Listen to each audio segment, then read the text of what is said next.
The Johners Podcasting Network, found exclusively at wrestlingwithjohners.com.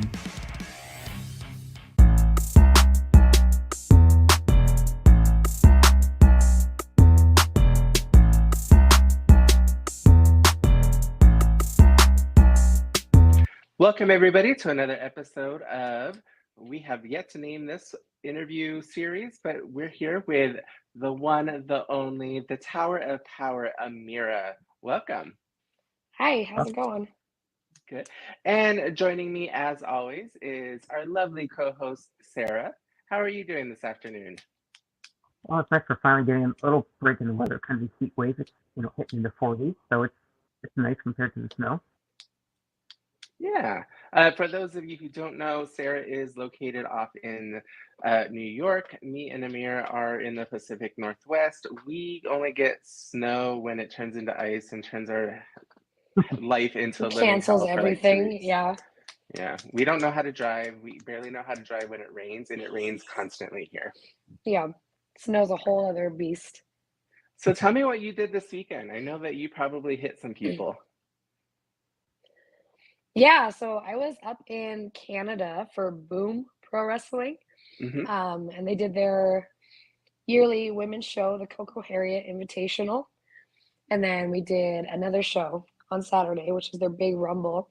Yeah, it was 2 long days. You can hear my voice is like semi-gone from it. It was a lot of fun. It was a really great show up there. Yeah. So let's talk about how it all started for you. I've actually known you since the first day of training. It's true, yeah. Yeah, so I didn't like watch wrestling until I was an adult. And it was an ex-boyfriend that showed it to me when I broke my ankle and had nothing else to watch. And I was like, okay, I'm kind of into this. And then when I was healed up, I went to some live shows with the first Prestige Roseland being my first show ever. And I kept going to shows. I'm like, yeah, I could probably do this. This seems like something I could do. So after COVID kind of settled down, that's when Oregon Pro Wrestling opened.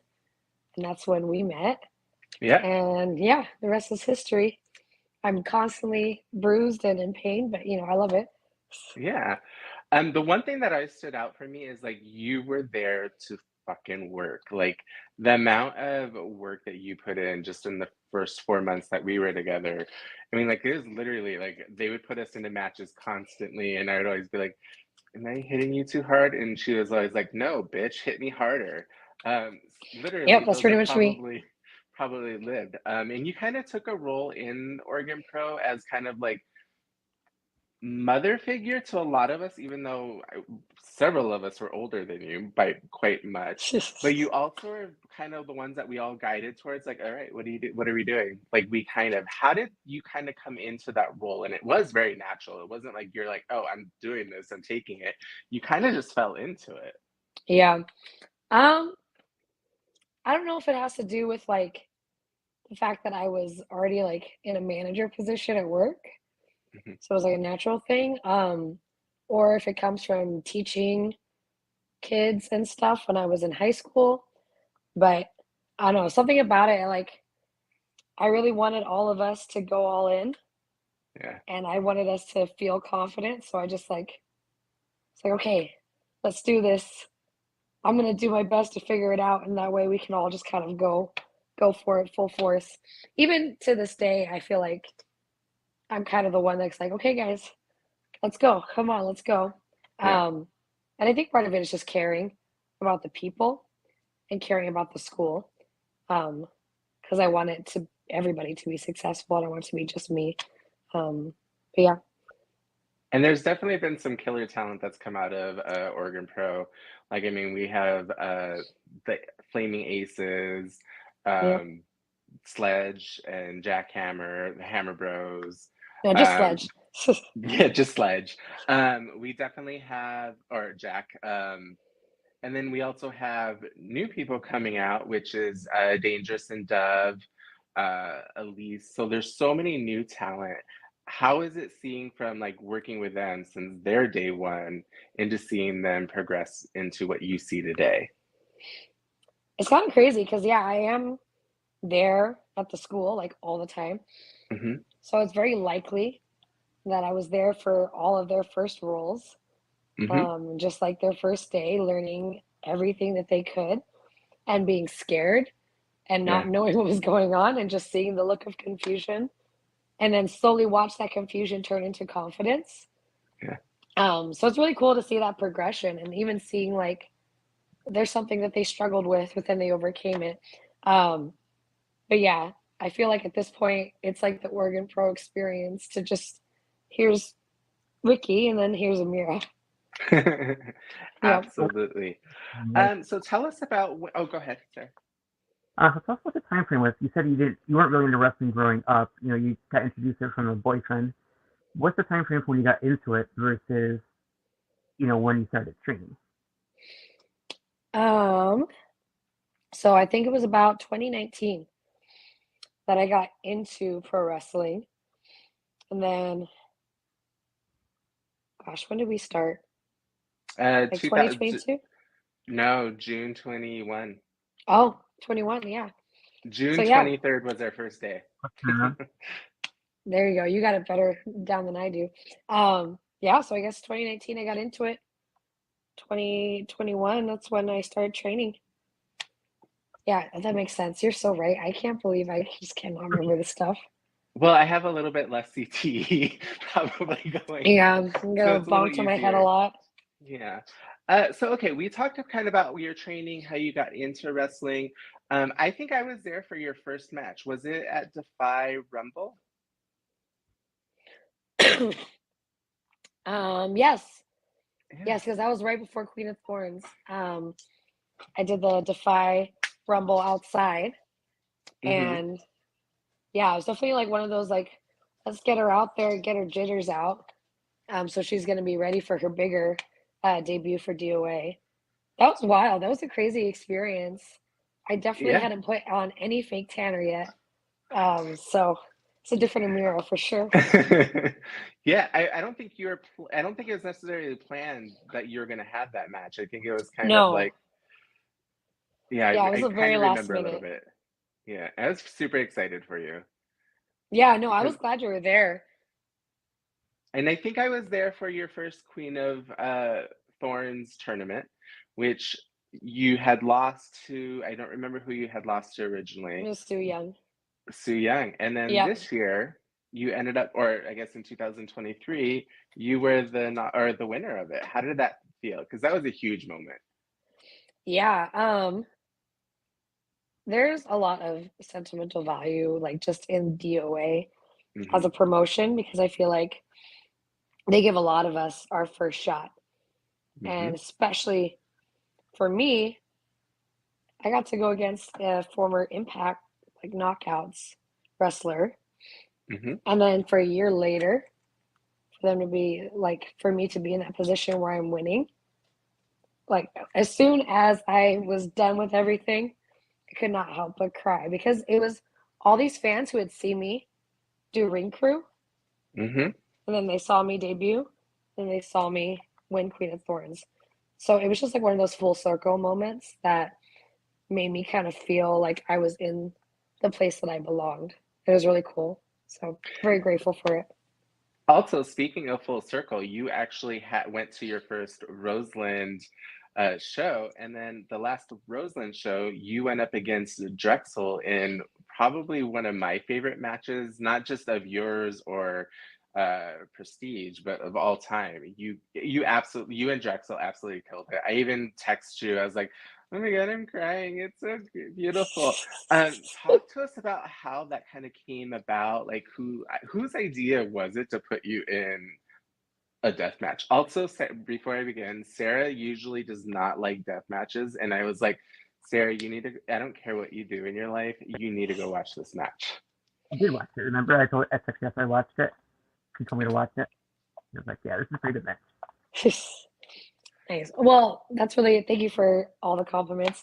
Um, yeah, I don't know. It was one of those things where the promoter of Prestige, he was like, "Yeah, I have you booked for Roseland, but would you wrestle Drexel?" And I was like, Yeah, I wrestled Drexel. Yeah. And so it kind of went on from there. So it started the storytelling with the Hawthorne show Hmm. into Roseland. And it was one of those things where the story was there. It was something that we could get people invested in because it was so, it was another one of those full circle moments that I feel like when you get that in pro wrestling, you kind of have to just take advantage of it because it's such a good way to get people invested in a story. Um, and I remember the first Roseland show I ever went to, Drexel did a death match, and I was so like into it. I thought it was the coolest thing I'd ever seen. Um, really messed up, I guess, but and that's why for the match we actually set it up like the first Roseland death match with the doors and the kiddie pool. It Hmm. was kind of a tribute to that. But yeah, it was one of those things where like leading up to it, I'm like, oh yeah, it's totally fine, Yeah. whatever. And then the day of, I was like, all right, yeah, I'm actually doing this. There's the doors, there's the barbed wire. Here we go. It's probably one of the weirdest experiences in wrestling too. Just like the feelings and everything is so different. Yeah, I mean, that was just an awesome match. If you guys don't know what I'm talking about, you guys can go to IWTV, check out Prestige Roseland 7, was it? Yeah. Hmm. 7. The fact that I was able to remember a number with that is pretty impressive today. I know you're not impressed as well. Tell me a little bit about what your future goals look like. um, well, future goals. I definitely want to hit at least. I want to keep hitting new states and new areas for shows because I want to get out there more. I try to set like I'm going to hit this many states in this amount of time. Hmm. So I actually have a date coming up in April for Uprising women's athletes in Indiana, Hmm. so that would be really cool. That'll be a new state. Yeah. Um, and then also just working on like again getting my name out there, trying to get on those major platforms, whether it be AW, WWE, Impact, something. Um, Yeah. Wrestling means a lot to me, and getting to touch as many lives as I can with it is my ultimate goal. I just want to make people happy. So getting kind of to do that and reach as many people as I can is like one of the best things in the world. So new states, new countries even, and just working up to that next level. Now you have a new Texas Pro show coming up, right? Yes, I do. Yeah, Yeah, yeah. that's one of the few indies, like sometimes I'll try to watch the indie or like indies to see where I want to go photograph. And so like I'll pull it up on IWTV and be like, okay, this is one of them. So that's actually really cool that that's one of the ones that are on my list. Yeah, no, it was last year I got to go and do Mission Pro Mhm. in San Antonio, so that was really cool. And then yeah, getting another opportunity to return to a different part of Texas because I'm doing New Texas and then another promotion that's nearby. Um, yeah, I'm excited. I'm doing a double shot in a different state is really cool. Yeah. Before we go into the next segment, Sarah, do you have any questions about career and such? Yeah, so I got one. This past year, past couple months, we've seen your name pop up on not only, PWI's top 250 women, where you were in the 230s, I believe, somewhere around there. And then we saw a new list. I can't remember who put it out, but it was like the top 100 indie wrestlers to watch out for. And you made that list as well. What, what's your emotions? What are your thoughts, when you first see your name come up on these lists? Um, it's definitely one of those moments where I sometimes like my imposter syndrome kind of kicks in. Like sometimes I'm like, I don't know if I am as good as this list says I am, but it's like one of those moments too where it's super humbling that not only are other people watching what I'm doing, but they're like paying attention to the little details and they're paying attention to the work that I put in. So it's rewarding, humbling. It also like gives me like a place to go. So I'm 235 this year. Where can I go next year? Kind of thing. And to get on a list in my first year of wrestling is pretty crazy. So yeah, it's really motivating, super humbling. Um, And yeah, just a fun thing. We have the physical copy of the PWI and everything too. So, You know, the only place that I can find those type of magazines is at Winco, of all places. oh, that's so funny. Yeah. All right. Sarah, you got anything else? Yeah, one other question I had. Early 2023, we saw you on Dark Elevation. What was it like being backstage there so early in your career? Scary. It was so scary. I again, imposter syndrome. I'm like, am I even supposed to be here? Like, what if this really like they see me and they're like, wow, I don't know why we brought her here. But it turned into one of those things where it was like, no, I definitely got this. There's a reason I'm here. There's a reason why they asked me to come. And it's definitely one of those confidence boosters. And then getting to come back for ROH was a way different experience. I felt a lot more confident. Still, it's always still a little scary, especially because it's a lot bigger of a setting than I'm used to wrestling in.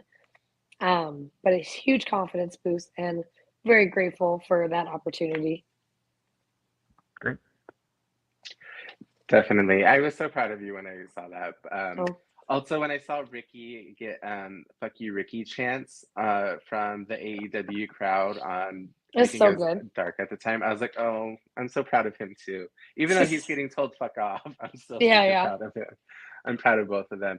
All right, so the next part, we're going to go into the 5 corner questions. I finally came up with a name for 2 of the things.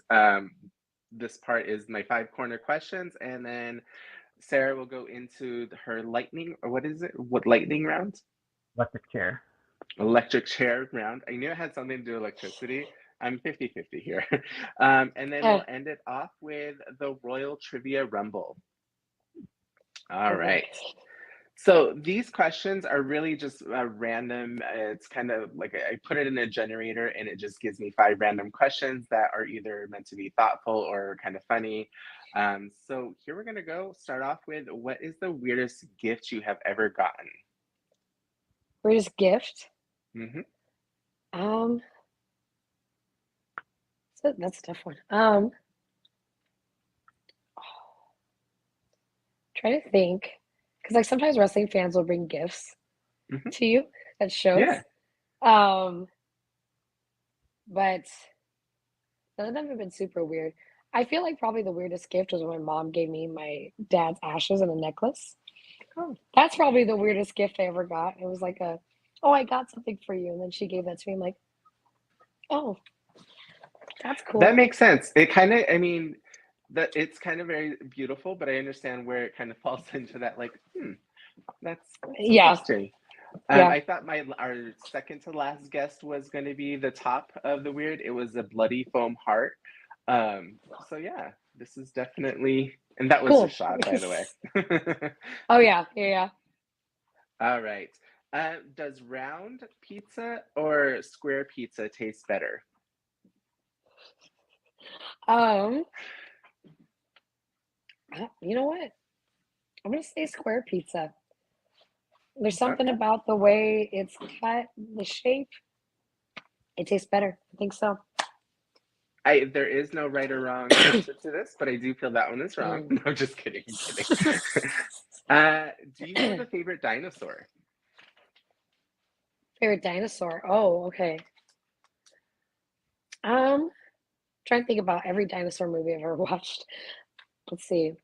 Yeah, if somebody would ask me that, I would not know. But I was like, this is a hilarious question and something you're probably not going to get in any other podcast. Right? Yeah. Kind of. I think like I was watching Jurassic Park. All the like weird, small but like aggressive dinosaurs. Those are great. I love those. They're kind of like me. I was just going to say, so something you relate to. I get it. Yeah, just small and just screaming at you. If you had beef with a fictional character, who and what would it be? Or why would you have that beef with them? With a fictional character.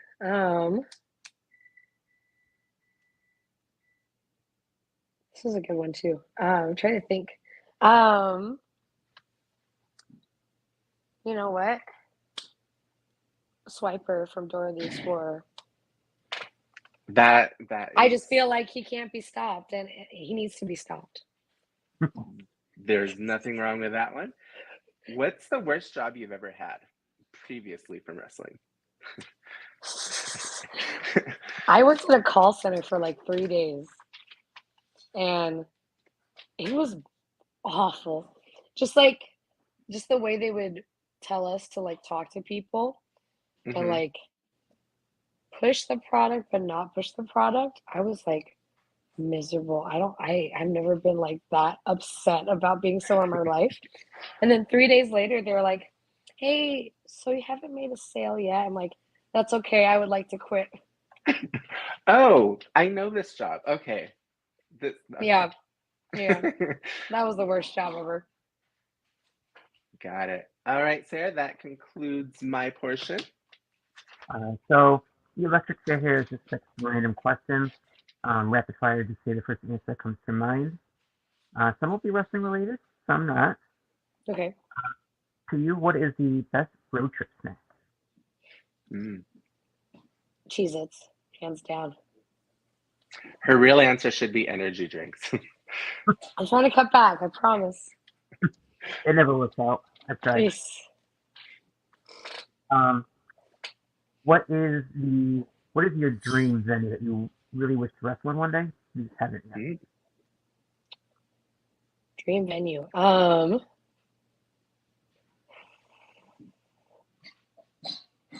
I feel like this will never get to happen because it shut down, but the Globe Theater was my dream venue for a while. It'll never get to That happen, unfortunately. that is a beautiful venue in Los Angeles. I'm so sad. I mean, hopefully, I'm still hopeful that somehow it will make its way Hopefully. back, but Maybe, yeah. that is historical venue for wrestling, especially in Hmm. this area. Yeah. Favorite color for wrestling gear? Mm. Red.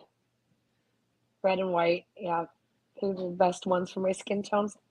But yeah. Just when the most like when there's pictures of you up, that's what we see when the most I feel like. Yeah. They're also inspired. Your red and white one was inspired by who? Eddie Guerrero. 1995 Eddie Guerrero. Most of your gear is inspired by somebody, right? Or is it Yeah, just the because two? Yeah. pretty much, yeah, because like my green gear was inspired by Masala.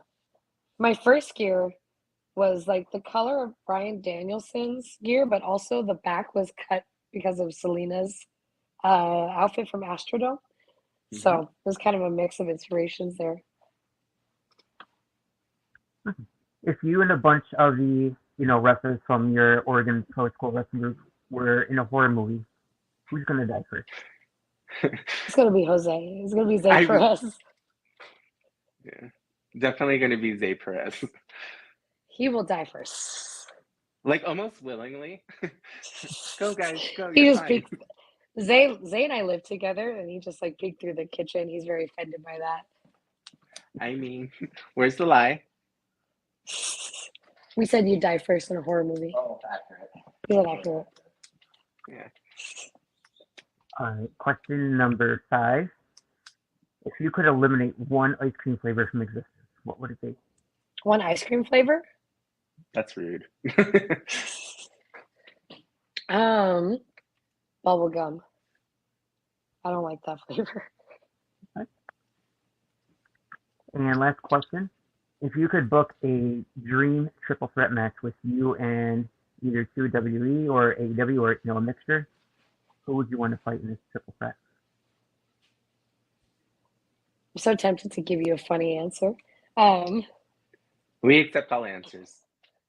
right, so it's me, Arachnaman, great WCW spider character, and I want to say Mantar, if you're familiar with Mantar. No, I'm actually He not came familiar with out. Mantar. He came out in this like headdress that was like looked like a buffalo, but like he was a man, and he would take it off and like just awful wrestling. Probably one of the greatest things I've ever seen in my life. This has to be circa like 93. Yeah, this was like kind of that era, but like I think that would be phenomenal. Here's my serious answer. Me, maybe like Jordan Grace, Mm. Bianca Belair. I think that could be pretty good. All powerhouses. All powerhouses, just nonstop powers. Kind of, I mean, if we've ever seen two powerhouse, we saw it at the Elimination Chamber, Rhea Ripley versus Nia Jax. That was a holy shit match. If you haven't Yeah. seen it, I definitely Mhm. recommend it. All right, so now I forgot what I already named this game. Oh, Royal Trivia Rumble. So what I'm going to do is read the question. Please allow me to finish the question so I can look up to see who raises their hand first. I was actually going to let Sarah do this part, but then I realized it was against Amira, and I got scared because I know how super smart she is. So I was like, I'm going to let Sarah do this one again. All right. The first question is, which Disney movie series has the most amount of sequels? Sarah? Toy Story. That is correct. Damn. I could be bad at this game. What color is Mickey Mouse's shoes? Okay. Or Amira? Yellow? I Correct. sure hope. Gosh. This is an interesting question that I did not know the answer to. What is the strongest human muscle? Where is the strongest human muscle located?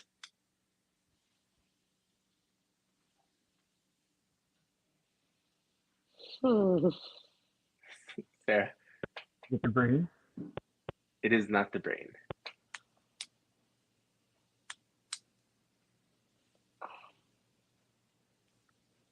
I don't know. All right. It is actually the jaw. Oh. Yeah, All right, I did not. cool. I was like, all right, I'm gonna put that in there just because I think that's super entertaining to know. What galaxy do we live in? The galaxy. Why am I doubting myself? Oh, Amir? It's the Milky Way. It is the Milky Way. Who gave the US the Statue of Liberty? Sarah? That would be France. Correct. Which famous wall is visible from space? Amira? The Great Wall of China. Correct. All right, we are tied 3-3. So this could be the winner of it all. Who painted the Mona Lisa? Amira? Da Vinci. Correct. All or Da right. Vinci, as some people would say. Yeah, however you want to say it. That was another trivia game that I asked way too many hard questions. I was like really thinking about like different ones, and I usually just randomly grab it, which is usually a better time for that. Amira, where can they find you? So I am on Instagram as Amira is Squirrel, like the animal squirrel. And then I am on Twitter as Amira is Wrestler. I'm on Facebook too, which is pretty easy to find me by my name. So yeah, those are the main places. And Sarah, where can they find you? Our usual, Buckle Bomb Entertainment links. Find us on TikTok, Buckle Bomb Entertainment, on Twitter, Buckle Bomb ENT, same for Instagram, and of course on Facebook for Buckle Bomb Entertainment. Amira, do you have anything in closing? Yeah, come to a show. Check out some of the promotions in Portland if you're in Portland. There's a DOA on March 2nd. And then I am wrestling just about every single weekend. So if you follow me on Instagram, you'll get to see where I'm at. Hopefully come out to a show. Definitely. And make sure you buy some of her merch. You can always find us on Facebook, Spotify, and all podcasting places. Just find us on Buckle Bomb Entertainment. Thank you all. See you guys next time.